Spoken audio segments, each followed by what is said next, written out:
Hello, Ciro. Hello. um, Everybody out there who's watching today, I'm very sorry that the live stream is not working like it's supposed to be. I'm using Zoom for the first time for ages for Facebook, and they have changed everything, and it's just a bit messy. But I'm very pleased anyway that Ciro Marchetti took the time to talk to me today, and anybody out there who wants to comment on what we're talking about, please do. I'm going to monitor everything and will put the questions to Ciro if you have any. So, Ciro, actually, when did you start? I don't really have to introduce you, I guess, because people know you very well. You're very active in the social media and even show pics of what you're doing before you publish them. So here in Germany, we also all follow what you're doing, and that's why I'm not really introducing you so much. But what I actually don't know is since when you have been doing drawings for tarot? Oh, for tarot. When did you do your first deck, actually? Yeah, 16 years ago, 2004 was the first deck. Was this the one I have here, this one? Yeah. Well, that's a sort of a related addition to it, yes. But the Gilded Tarot, yes. Okay. And how did you come up with the idea of doing this kind of art? Because before you have been doing different stuff, right? Yeah, I had a graphic design company, which was doing fine. It's just that I was getting fed up with the clients, and I think they were getting fed up with me. So I decided to give all that up and do my own personal illustration work. I sent samples to the publisher. In this case, it was Llewellyn,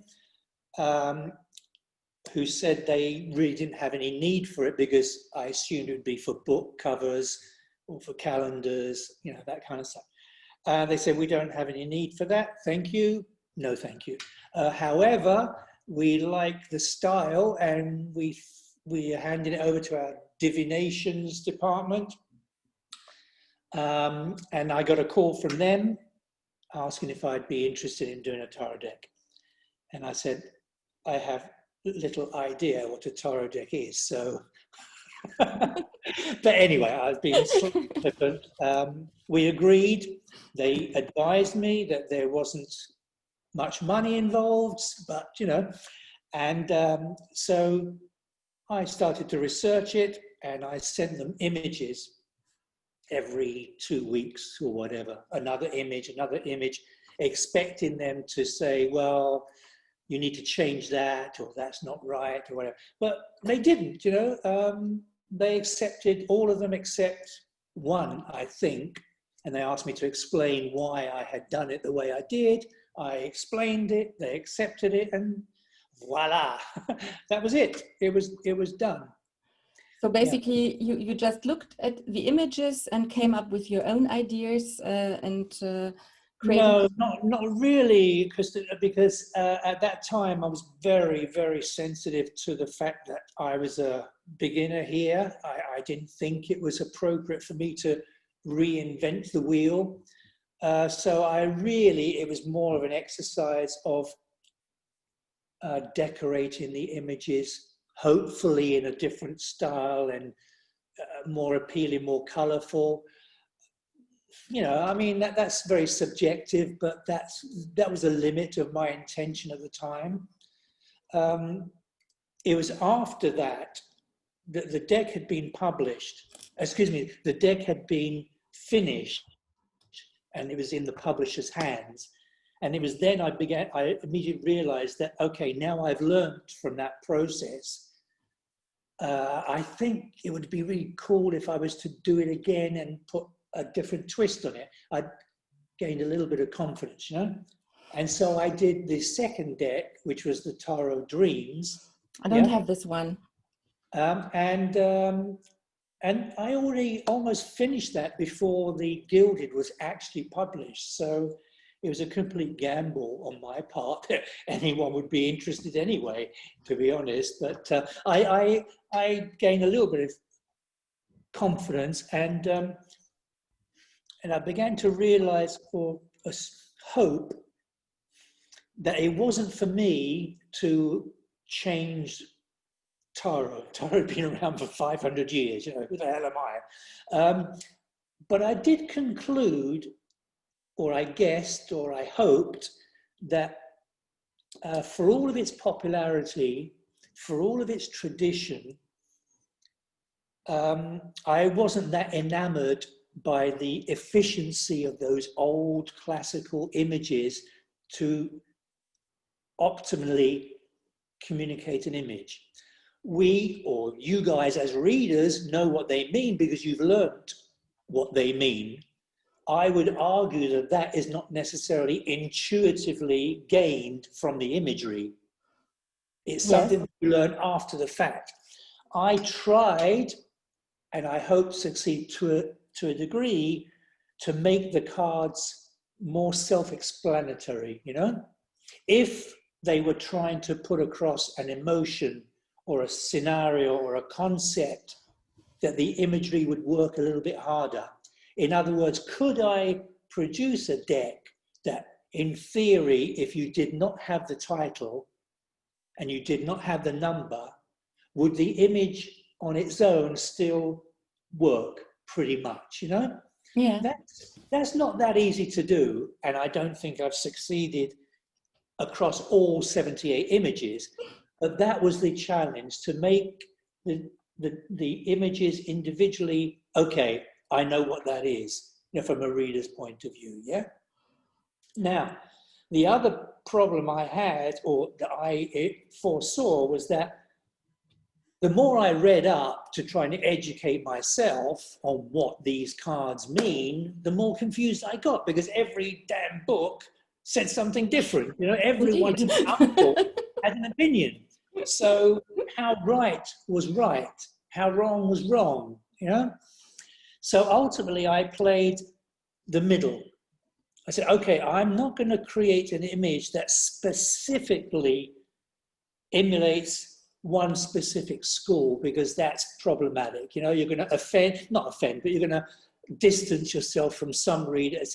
So I tried to be a little bit more neutral, but I realized that this was a symbiotic relationship. There's me, and there's the reader, and then the reader and the querent, okay? But between me and the reader, there's a duality.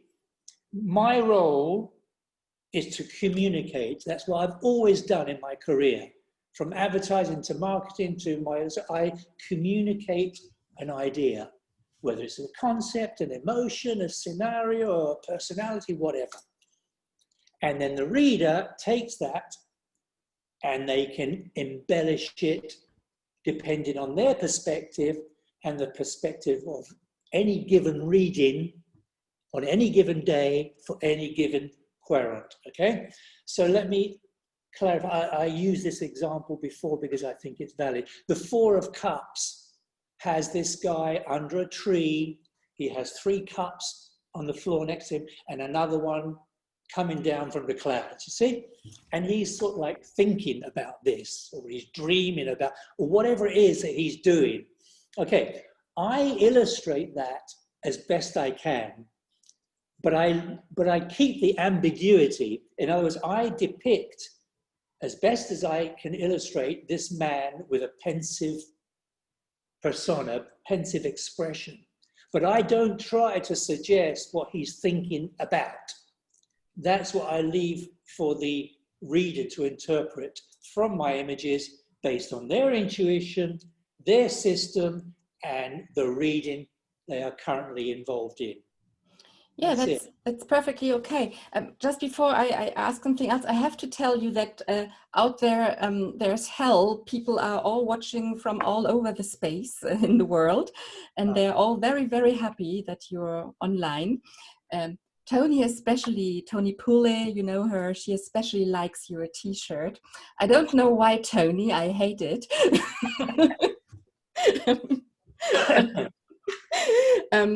But yeah, so everybody's appreciating that you took the time to have this talk.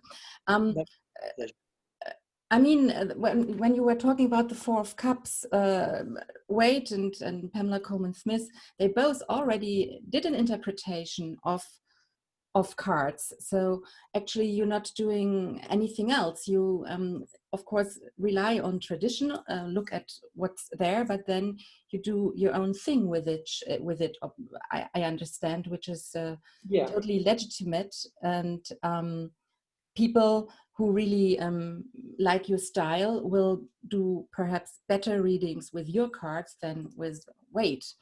I can just say from Germany here that many young readers, like in their 20s, they especially like what you're doing, and they can't do much readings with Wade. It's not their deck, for example. Yeah, I mean, as I say, art in whatever form is subjective, so it's not a question of good or bad. I'm going to get myself in trouble now by stating that I personally do not like the illustrative style of Pamela Smith. One cannot, Pamela Coleman, one cannot deny her role in the history of tarot. That's a given. She's a goddess, you know. But with all due respect, many of her, the way she has depicted many of the characters are not particularly well illustrated in a technical sense. The expressions are not particularly clear, which maybe is a good or a bad thing, because once again, it leaves it open to interpretation. But perspectives, pointing fingers and pen strokes are not that clear. The thing is that tarot is such a powerfully emotive genre that relies so much on history and tradition that it becomes almost a comfort blanket for people. They use that tradition, they rely on it, they find safety in that. And so it can be problematic if you drift too much from that into a contemporary environment, you know? It can either appeal, as I assume it is, to maybe younger audiences, but it can also put people off because they have spent 10, 15, 20 years working with and feeling an intimacy with classical decks, Pamela's, the Marseillaise, or whatever. As an artist, I'm not interested in just doing another clone of the Rider-Waite or another recoloring of the Marseillaise. It has no professional interest to me. I want to try and portray, keep some value from the past, but hopefully make it relevant to a contemporary audience, yeah? Yeah, but that's exactly what artists are supposed to do, in my opinion. And here in Germany, we have a huge tradition of artists doing tarot decks like Hermann Heindl or Karl Röhrig or Margarete Petersen. They all have done their own interpretation, and it's totally different from what Wade or Crawley, Harris, Pamela Coleman Smith has done. So this is totally legitimate, in my opinion, and I'm very happy that there are new interpretations out, because I have to confess that Wade is not my favorite deck either. So it's totally okay. And there's always, I mean, she didn't have much time to draw it. I think that she only had 6 months or so for the 78 cards. So obviously she was under pressure, but anyway, I highly appreciate your art, and from what I can see out there, there's somebody, the Tasha Lee is writing, I'm a massive fan of Ciro's work and love all his decks. I particularly love that he's created decks in each school. So you don't have to worry that people think you are tapping and trying to redress tradition too much. I'm quite sure about this. No, but nevertheless, I think it's a combination of respect and reality. you know, tarot is a genre that's existed for several centuries before I came along. And I think if you undermine that, if you walk away from that too far, then you risk alienating the very core essence of what it is. One thing is to embellish it, to vary it, to push the envelope here or there. Yes, absolutely. But to not lose sight of its origins. Otherwise, what, you know? It becomes an oracle. Yeah, but on the other hand, if I have more modern images like your images are for any deck you do, you help bring this into society, and people who are not interested in tarot will look more at these images than they will look at Waite, unless they are into medieval staging. So I think it's important. It's a very important work you're doing, and as I said, I can only repeat myself. I'm very happy that you're doing this, and out there are many, many people also very happy about it. Yeah, I think to extrapolate on this point, I think the reading tarot is a performance of sorts, you know,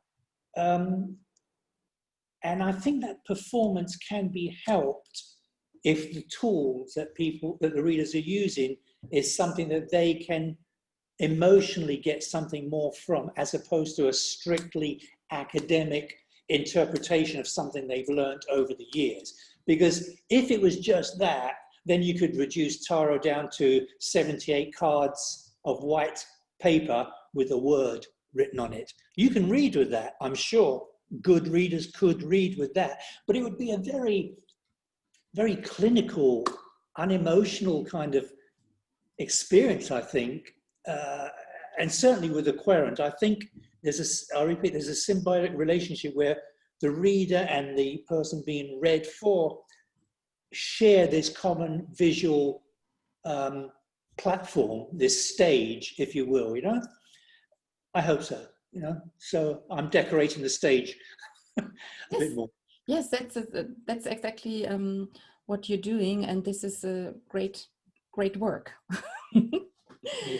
But okay, so you started about 16 years ago with your first deck, and after some time you decided to also do Linomo. No? I think you first did the gilded Linomo, Yeah. which I translated into German, the booklet to go with it. I really like this, and I loved your images from the first. And I have to say, I'm not a great oracle reader myself. I mainly do tarot, but when I looked at your images for the first time, I could very well do Linomo readings, because you created images that not only have one symbol on it, but loads of stuff. And this is, for me, as a tarot reader, very important, because then I can get much deeper into a reading than if I only have an anchor there, or I don't know, flowers or whatever. So I highly appreciate what you did there. Good, thank you. Yeah, because with the Lenormand, it received some initial criticism, once again, from the traditions, because they kept sort of politely or not so politely pointing out that Lenormand, especially with the grand tableau, you know, or the, how do you pronounce it, Grosstafel?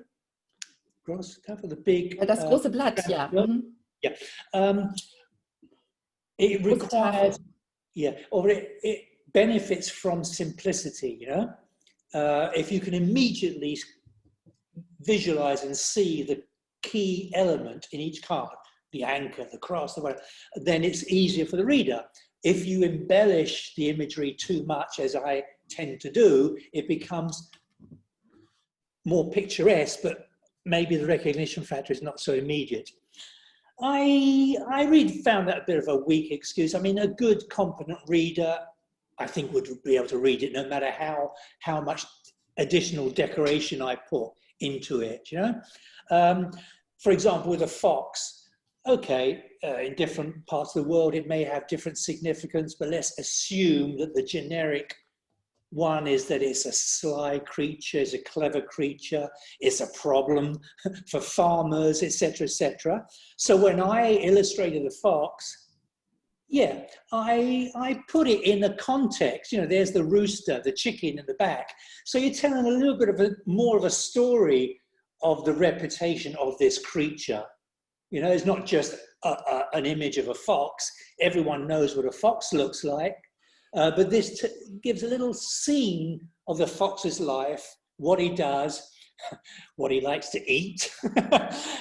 So yeah, I thought that helps the story behind the card, not just a visual reminder of a fox is a fox. It's a fox, you know?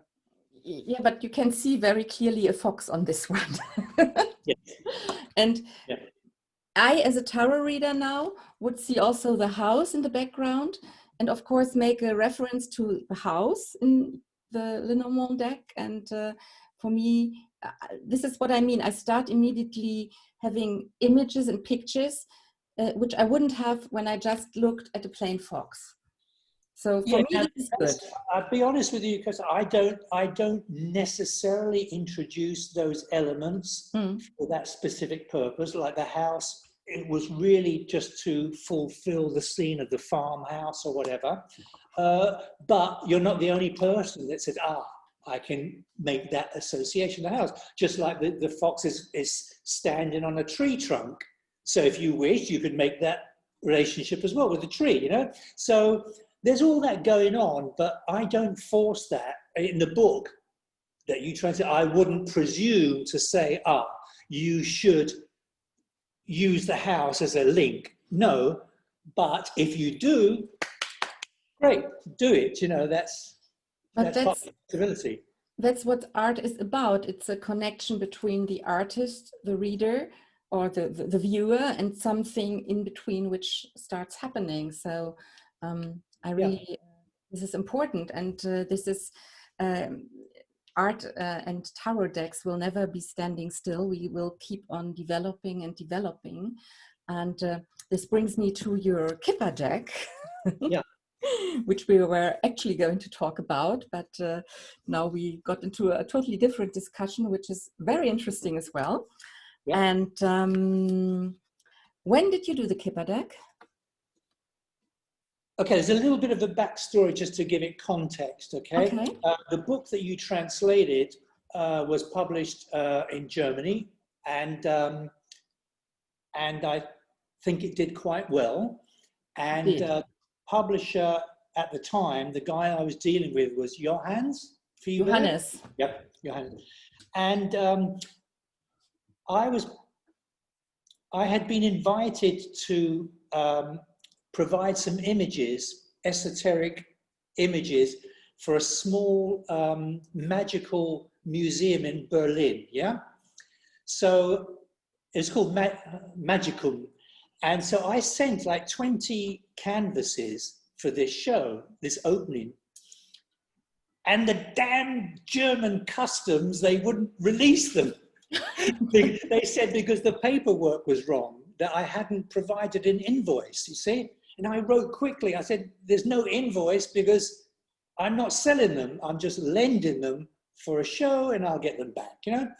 Anyway, the German customs refused to accept that. They sent them all back to me. So the show was cancelled, at least the first time. But Johannes, who had heard about this show in Berlin, said, I'm going to come down and meet you. I'm going to come down from Hamburg to meet you so we can meet, you know? And so we went for lunch in the Alexanderplatz. And we were discussing things. He gave me some gifts, blah, blah, blah. And he said, would you consider redesigning this Kipper carton deck? To be honest, I said, I've never heard of it, you know? So he opened the bar and I was looking through it. And I had no damn idea what these images were supposed to mean. I mean, apart from the German titles, and this was a good point to make, they meant nothing to me for the most part. I mean, okay, I recognize the coffin, you know, or some the thief, but in general terms, I didn't understand what the images were, and that's very interesting as a reference point. Okay, because even if those titles then had been translated into English, I would have still questioned and said, really? That card is supposed to mean that? You know? And so I said to Johannes, I really don't think I can do this. You know, it's not my thing, you know?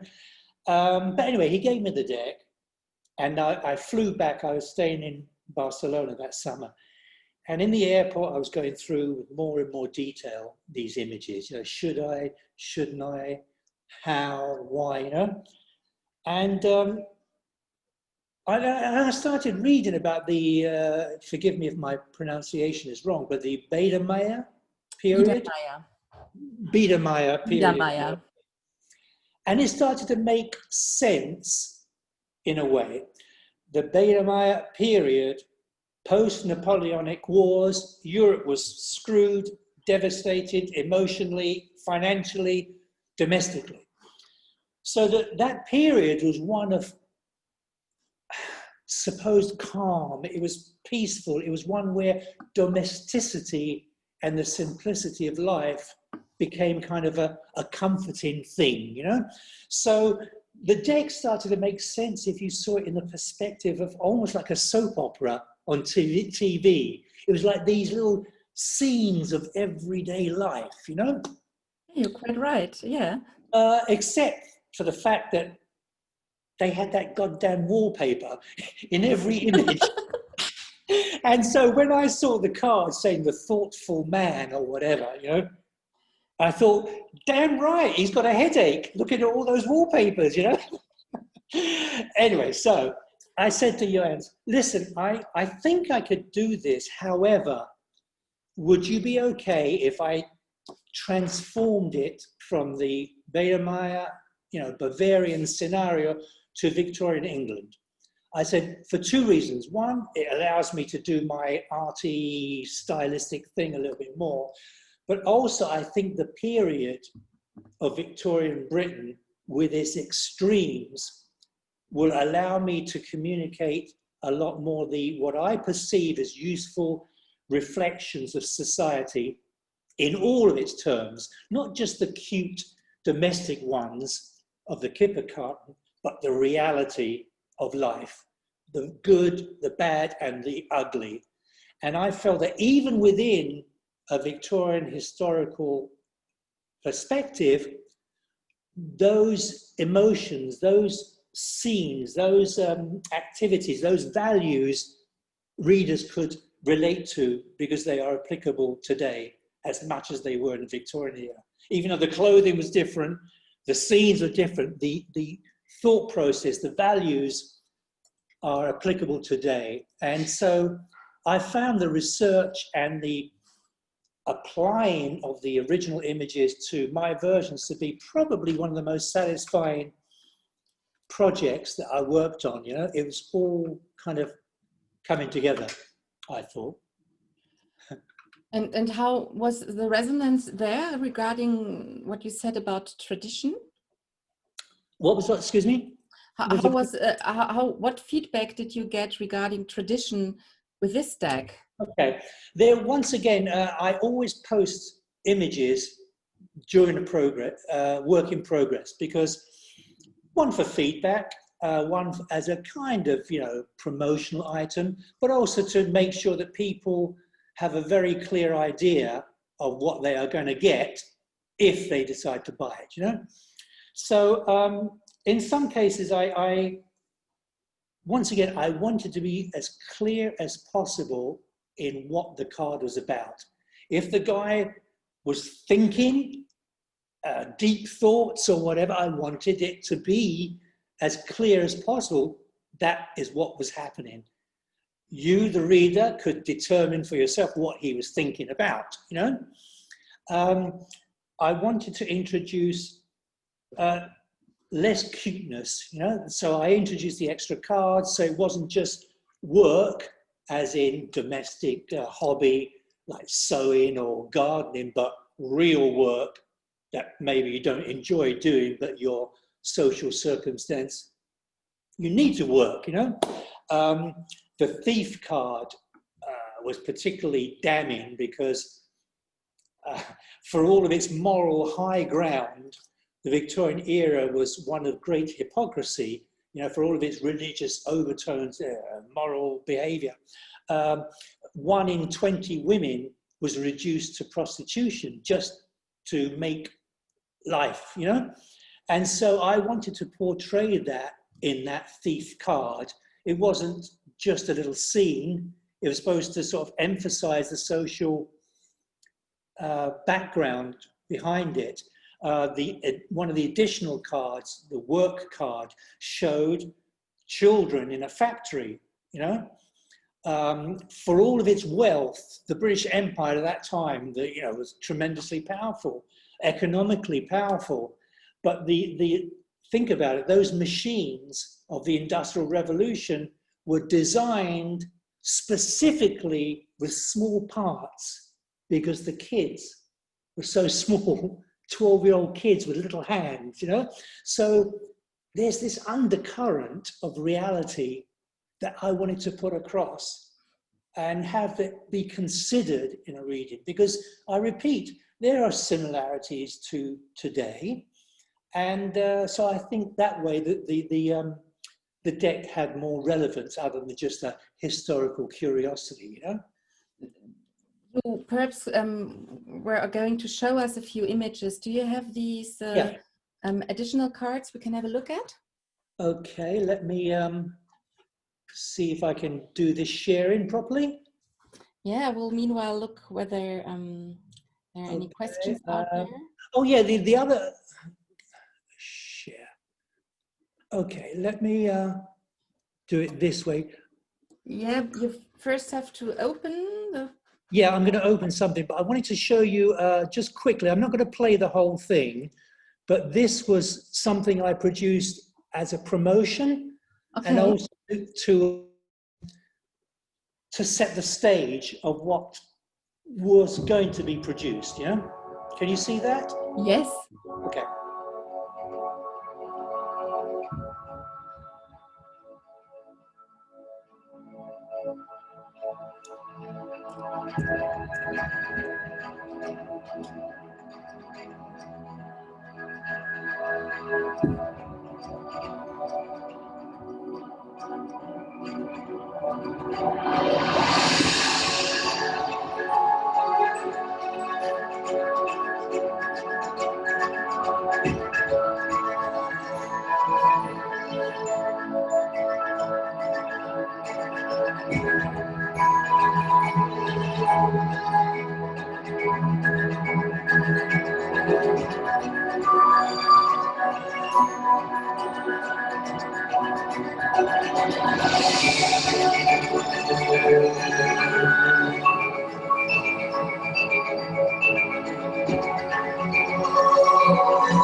Okay, you get the idea. Okay, the other thing I tried to do, because this was going to be for a new audience as well, not just a German audience. So for the Anglo-speaking world, Kipper was practically new, yeah? Yeah. So what I did, I prepared some companion material to help, like, be like a cheat sheet, we say in English, yeah? So I produced these little images that people would be able to sort of click on and use their phone apps. Okay, I'm gonna have to share again. Okay, share. Right, so I produced these apps which had little videos of every card, yeah? And it works like this.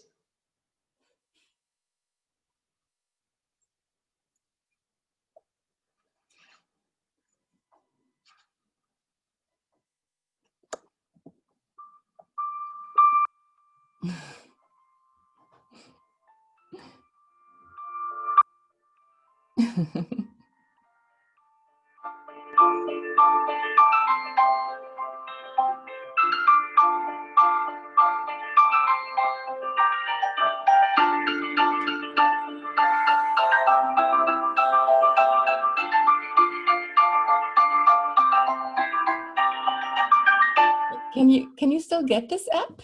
Is it? Unfortunately, the company that did it, it was free, you know.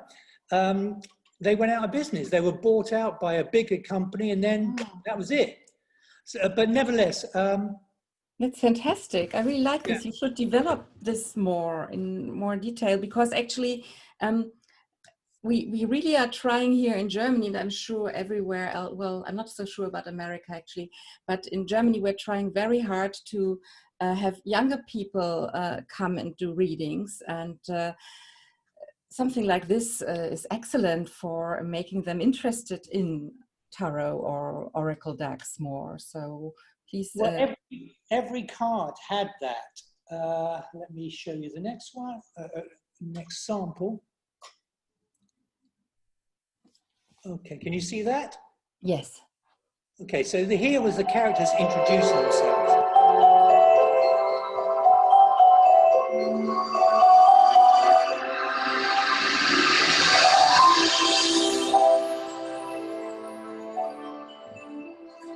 I am the principal female character of a reading.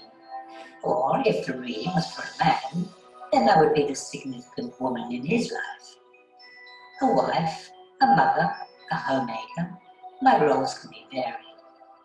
In a same gender reading, my partner would be represented by card number 12, the privileged lady.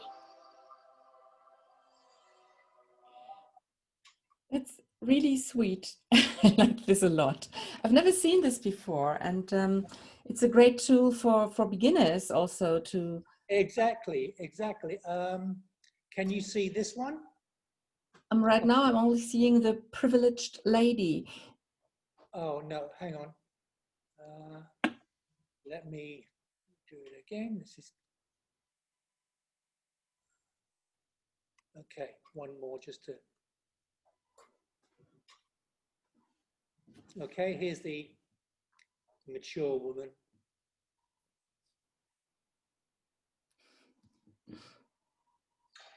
I am the mature woman. I could be your mother, older sister, or great aunt, for example. In most circumstances, because of my years, you would seek my guidance and counsel.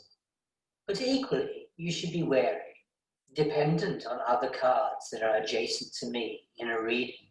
You might want to, well, let's just say, not get on the wrong side of me. Okay. So as I said, there was these little animated sequences that were geared to beginners. You know, this is who I am in the card. This is how I relate to the other cards, and just to open up the world a little bit for these newbies. I told this story 100 times already, but I'll tell you again anyway. That woman in the mature card, the mature woman, she was my great aunt, you know, and she used to babysit me. And but the reason that she was around to babysit me was because when she was like in her teens, she got a job to be a nanny, a governess for a rich family in Boston. So she was supposed to go to the USA to for a new life, you know. But she got influenza and she missed the boat. So she missed that opportunity and had to stay in England. But the fortunate thing was that the boat that she had a ticket for was the Titanic. So she, isn't that weird? Yeah. God. So I'm going to show you one other thing. Okay, this is, right, share screen once again. Okay, so this, this image, can you see it? Me standing in front of the building, yeah. That top window in the middle, that's where I used to live as a kid, yeah? And so that is the house that's depicted in the change card. So the whole deck was a bit of an autobiography, actually. Yes, I was using references of my own life to make this all happen, yeah? The, let's see if I can find another one. Okay, I think I've talked enough. Do you have any more? I'll let you ask questions. Well, actually, I can just say that, again, I'm not a Kipper expert, but I can much easier relate to these images here than on the traditional Kipper cards. I'm sure Kipper hardcore people will disagree. Tony, I don't know, I think Tony really loves your work. She's very into Kipper. But it's so much easier to relate if you look at images like this. I just pick here one. This is the getting some money with unexpected money, right? It's called, and it's so clear, this image, to me, that something is given from above. It's even, again, a bit like tarot, when these hands are always coming on the clouds. And I can very easily relate to this, while when I look at the original Kipper decks, I too find that they are not very ambiguous. Yeah, they're ambiguous. Often I can't understand the images, and they're not very inspired by, they were not drawn by a very inspired artist, in my opinion, in comparison to the deck I have here now. And the characters are very relatable. Whoops! Whoops. They just look like they look like real persons, and as if you watch a film. And what we did right now, we were watching a movie, basically, when you were showing the first video. So this is it's great. You really are sucked into the images and can read. Yeah. Talking of movies, the source of inspiration comes from various, my own life. You know, I try to, try and make it relevant to me so that I can understand something.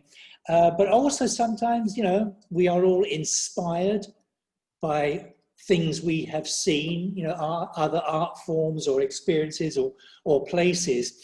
And I did a deck called the Oracle of Visions, 12 years ago or whatever. And that was an enjoyable project because since it's an oracle, I didn't have to follow anyone else's rules. Yeah, I could just do my thing. And once again, it was a deck that projected emotions, concepts, scenes, etc., etc. And one of them was very much inspired by this. So that. Which card was this? Is this is not in the Kipper deck, right? Sorry, No, that is the Oracle of Vision. That's where I could sort of do my own thing with less rules, let's say, But the Oracle of Vision is not yet out, right? Yeah, it's been out for 10 years or so. I'm so sorry. Oh yeah, you said so in the beginning. I don't know all of your decks actually, but there are many people out there. There's a huge discussion. And everybody's explaining stuff. We have a few fans of yours. People are asking questions, and I don't need to answer any questions because the questions are answered by other people. But actually, we've been talking for quite some time now. There are two questions people would like to know. Right now you're working on a new tarot deck, right? No. No? I'm not doing any more tarot decks.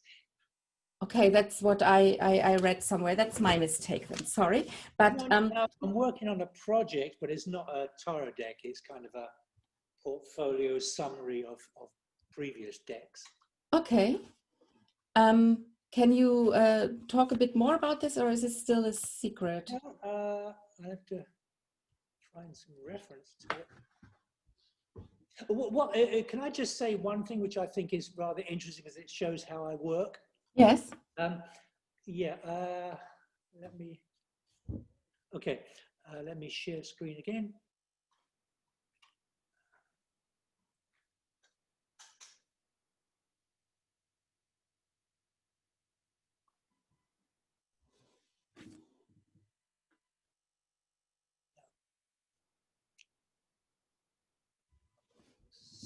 I'll be with you in a moment. Let me just Okay. put it into Photoshop. That's easy, I think. Meanwhile, I can just throw in here that people would really like a Gypsy deck by you and a Sibylla deck. Yes, I've heard that before. If you do a Sibylla deck, people will cook for you. I'll think about that. Okay, so here, for example, this was the redo of the original deck. So I have the image here. Here I was sketching it out and converting her into a fashion illustration, if you will, and then imagining how that would become a costume, yeah? Because I wanted to use this in a promotional piece. So this was the card image, this was the costume. My wife sewed the costume, made it, and then my niece wore it, who's a dancer. And so, can you see this? No, maybe Yes. not. I can see the drawings in between the two images. Okay. No, in that case, let me stop and share again. This is probably not the best way to do it. Okay, so the result of that sketch, that fashion sketch, you know, from the original card, make the costume, get my my niece to wear it, and this became the promotional video. So it's a good family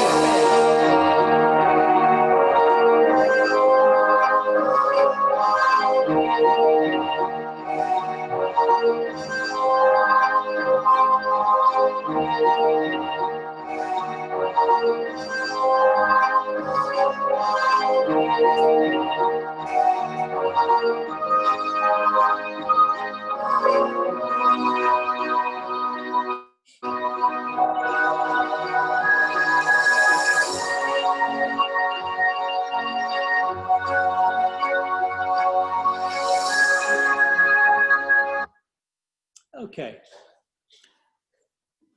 So this is for the new project you're doing, or is this the one? No, just an example of the family getting involved, yeah? It's really lovely. Excuse me? It's really lovely, I said. Okay, I just like how creative you are with your promotional stuff. You put so much effort into this. It's amazing. Thank you. So I can't find any reference to that that new project. I haven't got it available. Sorry. So what? When is it going to happen? Your new project? Oh, it's already happened. I'm already taking orders for it. But okay, I'll tell you what. I can play you this quick little movie if you've got time. Yes. Okay. Once again, let me unshare and then. Okay, this is the new project.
Okay, Wow.